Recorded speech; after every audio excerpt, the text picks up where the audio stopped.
What is up, YouTube? What's going on? Hey, it is a Monday, just after the weekend. It's been an interesting week. Everybody here is at home with a little COVID-19, but we are doing well. So not a lot of people knew that, but anyway, I wanted to do a live um, opening today. The Comic Tom mystery mail call came in today, so I'm going to open this bad boy up. Also picked up a CGC Nintendo book for the collection that I'm excited to add. One that I did not have before, graded. I did have one raw, but that's usually the case, right?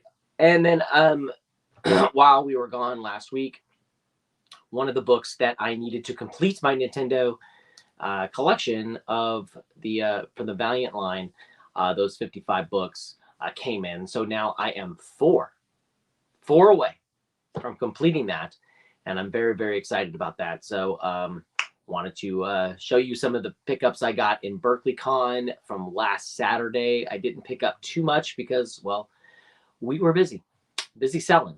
So I had a great time selling at Berkeley Con as usual, and wanted to show you the few pickups I did get. So without further ado, let us open this bad boy up and see what is in the Comictom101 mystery mail call.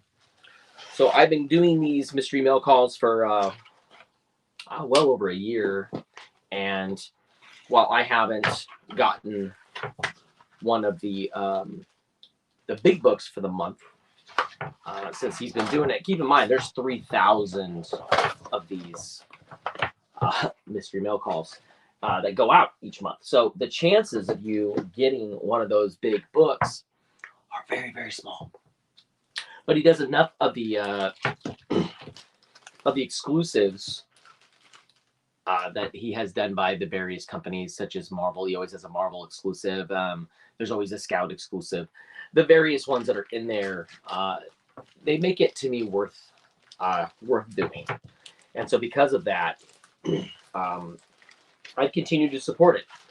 I do like and support, and I do like getting comics in the mail like that. It's fun to open it up. It's just fun to see what comes in it, and why not, right? I mean, that's what we're all doing here. So, as usual, there's a comic tag. This one is Yasmin, and as you can see. So what I usually do at these, this is basically a trade paperback inside of this. So it's a digital trade paperback, and you would take this and go to the site and comictags.com and then enter in this code, the unique code for it. So what I do with these is periodically I'll throw one of these into one of my eBay buyers packages as a thank you. Just I don't know what they're going to do with it. I don't even know if they know what it is, but it's just a little added value to the box itself. And so I just forward that over for it. I want to thank everybody for listening and watching this. You may not watch it live, as usually that is the case when you're trying to grow your viewership and your subscriber base and just your brand in general.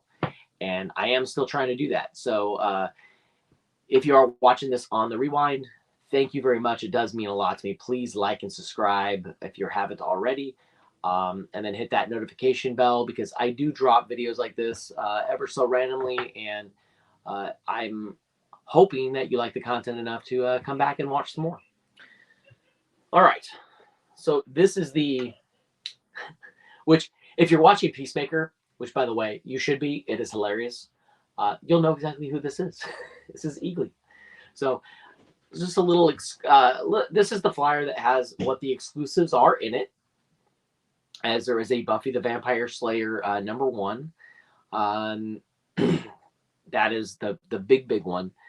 Then there's the Reggie Collects Guide to Smart Comic Collecting, #1 Wizard homage. So that one comes in three different kinds. If you follow Tom on Instagram, Comictom101, you'll be able to see the exact print runs, because there are damages and things like that. So it's important to know exactly how many survived those damages coming from the distributor, and then that actually made it into the mystery mail call. Give you a better idea of how hard to find some of these issues are.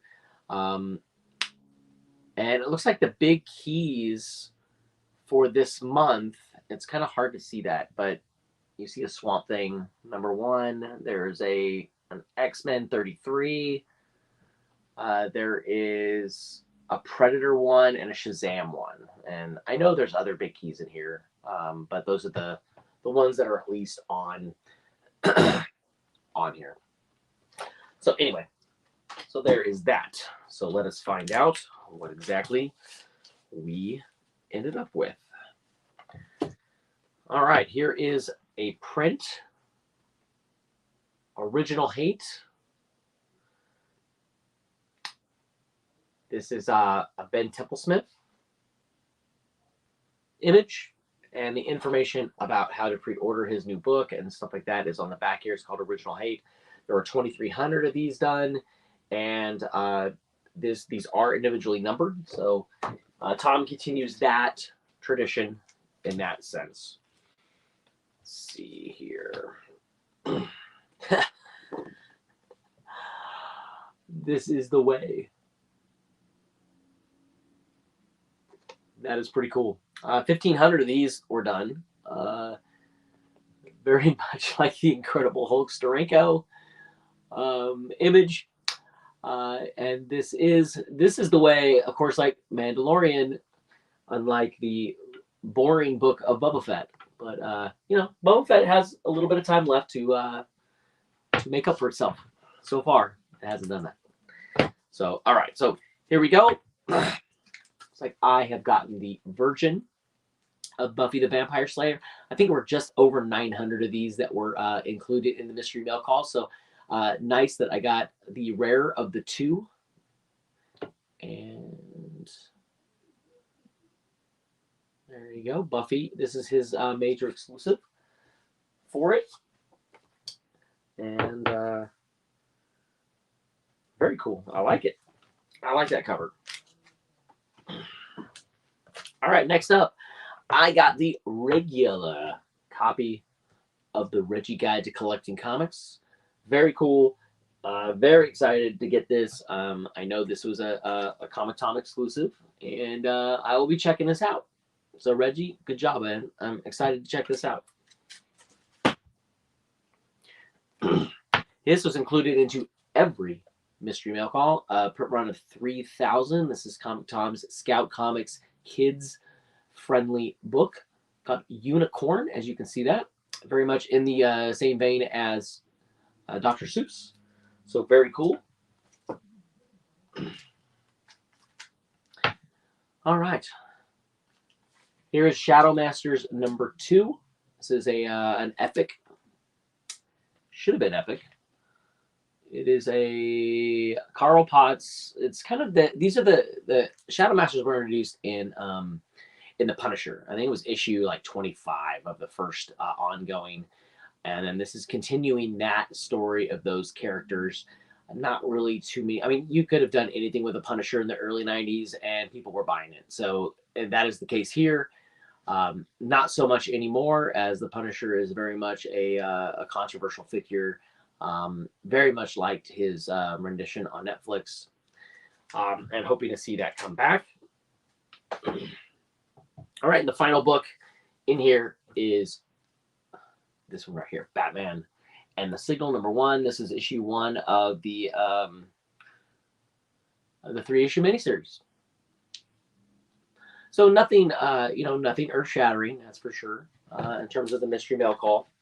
But some nice exclusives, and if I want to, I can always end up selling those or doing something else with them if I so felt the need to do that. All right, so I was a little worried about this. This was dropped off this morning. As you can see, it's been smashed pretty good. Thank you, the United States Postal Service. They do great work at the USPS, as I use them every day. And I know this wasn't my mail lady, who is awesome and very much takes care of me on a regular basis. But excuse me, this is coming from Florida. So, of course, has a long little bit of a distance to get here. But it is here. And let us open it, as I have not opened this ahead of time.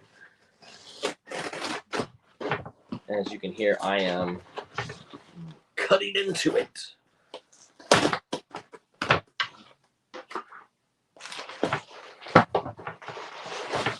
Gotta love, with the package looking like this, I'm happy that this has paper in it to protect.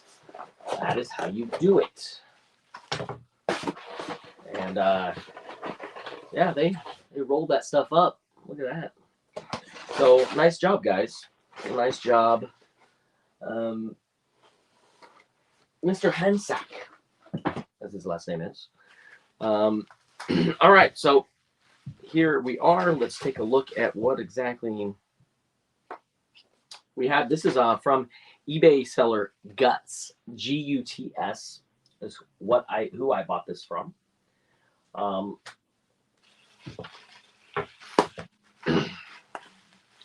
This is a case where I always, I'm going to mention the seller if they do a good job in terms of packaging. That's the biggest thing that we just don't know of, right? Is packaging. We don't know how a seller is going to treat your book that you spent good money on or anything like that. So, but it's nice to celebrate when they do. And when they do, you want to be happy about that. All right, let's take this. This will be recycled, of course. Do something else.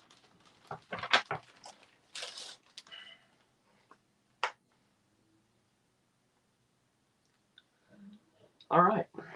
Well, here we are. This is The Adventures of the Super Mario Brothers, number 3. This is a 9.2. This is a newsstand, folks. And the reason why you know that is, well, the UPC over here is on the left side. So if it was on the right side and the price tag was $1.50, this, of course, is $1.95. That would be considered a regular issue that was direct market. So I'll be honest, this looks like it could be pressed.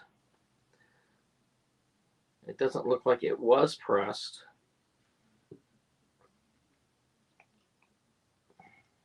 Before it was encapsulated, and there's writing right here on the cover. There's a little bit of a pin mark. I don't know if you can see that. Not with the glare. Apologize for the glare. There's nothing I can do about the mark on it, no matter what kind of cleaning I do. It does have some Newton rings on it as well. But this book is a hard book to find. There's less than 15 copies of this even graded, which is one reason why I picked it up. It's just one of those ones that helps me get further into a complete collection of all of the Nintendo graded books, especially Adventures into Super Mario. I'm getting closer and closer to finishing that line. And because of that, I saw this up on eBay the other day and had to swoop in and get it. This is Captain N number 1. This was on eBay as near mint, very fine plus near mint, and I would put it in that category. Whoever did kind of grade this themselves. The biggest difference is as you can see here, there is a no price on the cover, which is a no price variant. These were put together with other books at like a Target or a Walmart or a Myers or a non-normal comic book selling place, retail place that didn't normally sell comic books. And they would usually package these with, usually they packaged it with Super Mario 1, and they did not do a price variant for Super Mario 1, but they did do a price variant, and it was usually packaged with this. So as you can see, normally you would have the price be right here, which is $9.99, And this was usually packaged like this and cellophaned, but it usually had the Mario in the front because Mario was a much more recognizable character than Captain N and the Game Master, even though Captain N had his own cartoon in the late 80s. But at that point, you know, Mario was still the main draw. So now, because of this is the last non-Zelda book that I still need for my collection. The other 4 to finish my whole run of Nintendo books is all Zelda, The Legend of Zelda. That's right. 3 of the newsstands, 1 of the direct market, the final issue of the direct market, actually, issue 5. So that one is very, very tough for me to find for some reason in any good shape. And the newsstands are not going to be even easy at all. So keeping with that here where you got the no price, if you're looking for these and looking, these are amazing, by the way. I actually see the no price a lot more often than the price one. The price one was $9.99, and the no price one, it greatly has a higher print run in terms of, at least that I see on eBay for reselling, is anybody who's trying to sell one, it's about 3 to 1. 3 to 1, you're going to see the no price variant than you will the one with the $9.99 cover price here. And you can see they even did it on the bottom here. Here's where it says Nintendo Comic System 1, and then you can see the right here, there was no price here, and then there's a $9.99 price on the top one. So even in terms of getting these graded, and yes, CGC does grade these, there is not many of them graded at all, but even less of the priced one than the not priced one. So just keep that in mind if you're looking for, complete your collection. The only other no price variant, only reason I'm showing you this in a graded is because this is the only copy I have. I don't have a raw copy of this not graded. Is The Legend of Zelda. And you can see it right there. Right where the 1 is. There's no price. I had to pick this up because it was a great price, and there's not many of these out there. And if they are expensive. Very expensive. Very expensive. Even raw, people are asking way. Well, the market is crazy right now for these things. So you have to be very selective. I have to be very selective, unlike 2 years ago when I first really got into it and nobody was paying attention to these books. And then they all did. So BerkeleyCon was 2 Saturdays ago, and another one coming in March, the first weekend of March. And so I did a few pickups. I only got 3 things. When I was there. One was a variant of the Afterlife of Archie. Yes, guys, this is Archie. It's an Andrew Peepoy cover. Just not a series that you see very often in the wild, and a little bit of a risque, big shocker. But these aren't super cheap either. They do run you a little bit, and this one did cost me a little more than $25. But I liked it, and it's one that I think has long-term hold value to it right now, at least. Second book I picked up is kind of a Kang cover that nobody is talking about. When Kang was all the rage after Loki, and all those Kang covers, especially Silver Age and Bronze Age covers, went absolutely crazy on the aftermarket. Here's a copy of Hulk 135, which is awesome, and has a great Kang cover. I mean, great Kang cover. This is a nice high grade copy, and I had to swoop up and pick this one up before the show started. But if you're looking to add this one, it's issue 135 of The Incredible Hulk. And then the last book that I picked up was Detective Comics 411. This is the first appearance of Ra's al Ghul's daughter. So it's a key. It's more of a minor key, but That Neil Adams cover is just a fire. But as you can see, this is a very, very nice copy of this book. High grade, very solid, and the price I couldn't pass it up for what it is, because these are just becoming more and more expensive. I mean, they just are. They're just becoming more and more expensive. So, see, upcoming, looks like I'm going to be running my first Whatnot sale this coming Saturday, probably in the afternoon, 3 or 4 o'clock Pacific Coast time. If you are watching this and you are on the Whatnot app, right here, boop, is how you can find me on Whatnot. Just add me and turn on the notifications. I'm going to have a ton, and I mean a ton of books, especially Star Wars books, for sale. And I'll be getting ready for several shows coming up. East Bay Comic Con is not this coming weekend, but the next weekend I'll be setting up there. Great guests, Bob Hall, Larry Hama, just out. Art Adams is going to be there. It's going to be Joyce Chan, his wife. So a lot of big name artists and writers. And so I will be having a booth there. I'll have 12 feet of comic book goodness. And then after that, the day before the Super Bowl, I will be setting up in Turlock at the fairgrounds for Turlock Ohanacon. And that is always a good show in Turlock. Make sure you get there early, because there is a heck of a line going for the Ohanacon in Turlock, as Turlock comic book buyers love their show. So make sure to stop by and say hi. And until next time, thank you guys very much. And stay collecting.